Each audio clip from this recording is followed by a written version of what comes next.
CataractCoach.com. An Egyptian resident does case number 56, and it's a great job. Remember, this is in July now, and residents need to work hard to learn surgery. Now, in the USA, the academic year starts July 1 and finishes on June 30th every year. So right about now is the beginning, July, first week of July. This is your new academic year. Now, if you're a first-year resident, you're just starting to learn ophthalmology. If you're a senior resident, hello, the next 12 months, this is your last year, you better learn a lot. It's a lot of work, I assure you. So there we go, nice fill of the anterior chamber. Let's see the incision, that's so important. And now let's see, looks like a pretty good incision here. I like it. Very nicely done. So surgeon sitting superiorly. I like the draping is good. I like the lash out of the way, the eyes in primary. This looks very nice. Now going inside the eye, a little more viscoelastic, highlighting that red reflex and poking it just with the forceps.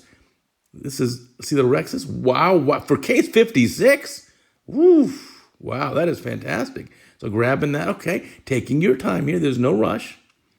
No rush at all. More viscoelastic is always good. Looks like that's HPMC, hydroxyprolyl methylcellulose, which, as you know, is very dispersive, meaning it kind of runs out of the eye if you're not careful here. So grabbing here. Yes, the video sped up. Don't worry about that, because I know my CataractCoach fans, you guys don't want to sit through a real-time video. So this looks like it's at least 3 times fast, or maybe even 4 times, and so don't worry about it. So now continuing here, getting a rhexis done. See, the eye is not quite in primary, so you want to work on that. As you do this, the eye should stay in the center. See how the eye is moving all around? It's no longer in the center of your view. That's something you got to work on. So now flipping back to the full lighting. I like the rhexis. For case 56, this is great. Now let's see. Okay, burping out some viscoelastic, some gentle hydrodissection here. That looks fantastic. And now let's see. We've got good hydrodissection, more viscoelastic to protect the endothelium. Let's see, does it spin? Because if it does not spin, you will not win. That's spinning beautifully. Look at that. A little bit of golden ring of hydrodelineation. And let's see the technique here. I would say case 56, a good idea to be stop and chop, maybe still divide and conquer. Let's see what we're going to do here. Okay, groove down the middle. See, the eye is not in primary. Where are the light reflexes? They're not in the center of the cornea, right? The eye is not in primary. So this is something you got to work on. The eye needs to be in primary. Again, not in primary. The whole case. I want to see those light reflexes stay in the center. And they're not doing that right now.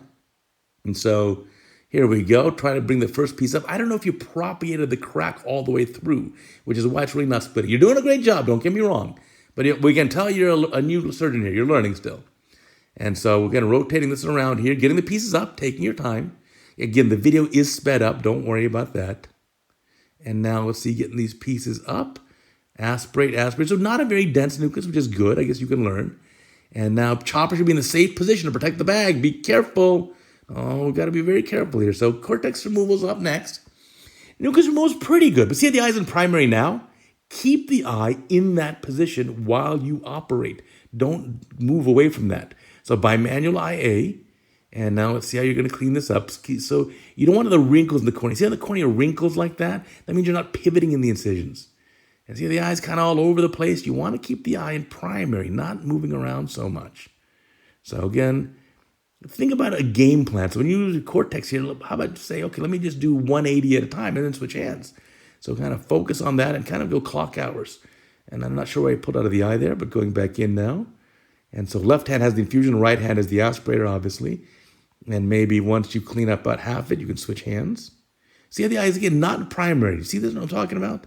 The light reflex, again, not staying in the center. Your eyes shifting around. You want to put much more effort in keeping the eye in the center of the video, in the center of your view, the entire case. That's important. Now, here we are switching hands. And again, this is for case 56. We can tell it's case 56. I think you did a great job and you have great potential. And I want to thank you for sending your video in for evaluation. And yes, for July, this is normal. If you are at case 56 and you're a young surgeon, this is about where you should be. This is pretty good. And again, remember the video is sped up. So this video is about 3x speed. So maybe the actual surgery was about a little more than 20 minutes. And that's very typical. Don't rush. Again, if you're a young surgeon, do not worry about the speed. I'd rather the surgery take longer and have it be really pretty and precise and the eye in primary the whole time. That's far more important. Don't ever worry about speed because efficiency comes with time. So nice cleanup. Everything looks really good there. Yep, last bit of Cortex. Let's fill up the capsular bag with your viscoelastic. Let's get the lens delivered. I would not recommend hydroimplantation at this stage because it's a little bit trickier to do. But let's see, are you going to do hydroimplantation? I guess you are. Maybe that's the way your program likes to do it. So here's the infusion in the left hand. And let's see, we're going to have the lens coming in the right, perhaps. Waiting. Now, the rexis is pretty good. Again, not perfectly centered, but pretty good. And again, like the incisions are reasonable. Here comes the lens. So hydroimplantation is tougher because remember, the viscoelastic slows down the opening of the lens. So slightly enlarging the incision here, that's okay. And now delivering the lens here, slow. Get that in the bag. Make sure it goes in the correct orientation. That is correct. And now you can use the bimanual eye to pull that in the bag. Exactly. And now remove the whatever remaining viscoelastic, if there's any, going behind the lens. That looks great. You did a beautiful job here. Again, good for case 56. But what do we learn here? We learned probably the most important thing is you got to keep the eye in primary. I want the eye centered up the entire time in a primary position. I don't want the eye deviating all over the place. And I want it to stay in the center of your view. And that does take some practice. Rex is pretty good for case 56. I like it. Could be a little bit better, so work on that. And then again, maybe challenge yourself with a more difficult kind of cataract. This is a little bit too soft, a little too easy. And you need to challenge yourself. Here's the hydration of the incision at the end. Looks pretty good here. Maybe I had some stuff floating around there. I'd use the parent to kind of flush out maybe a little more squirt of BSS there. Flush out any remaining, those little lens particles. What's that? Yeah, you get those out of the eye. No need for those to suffer through inflammation, right? Get those out. And again, looks pretty good. I bet you the patient's going to be very happy. And I want to commend you. You did a good job with the draping. You did a good job with most of the techniques here. See the wrinkle there? That means the eye was a little, pressure a little bit low in the eye. The IOP is low. And I'd fill that up a little bit and I'd try to get the wrinkle out of the central visual axis. Oh, iris prolapse. Oh, no. Fix that iris prolapse. And what does that mean? You better put a stitch in. You better put a stitch. If you were a resident, 56 cases in, and you got iris prolapse, the end of the case like this, don't just push it back in the eye and think it's going to be fine. You need a stitch. Okay, an air bubble. You're not going to put a stitch in, I bet. You need a stitch. Good job. I want to commend you. Thank you for sending the video in. Now, you young doctors, it's July. You better get busy. Start learning and send your videos. Again, go to CataractCoach.com. Click on the link. Follow the directions exactly, though. We get 60 videos a week and can only feature 10% of them.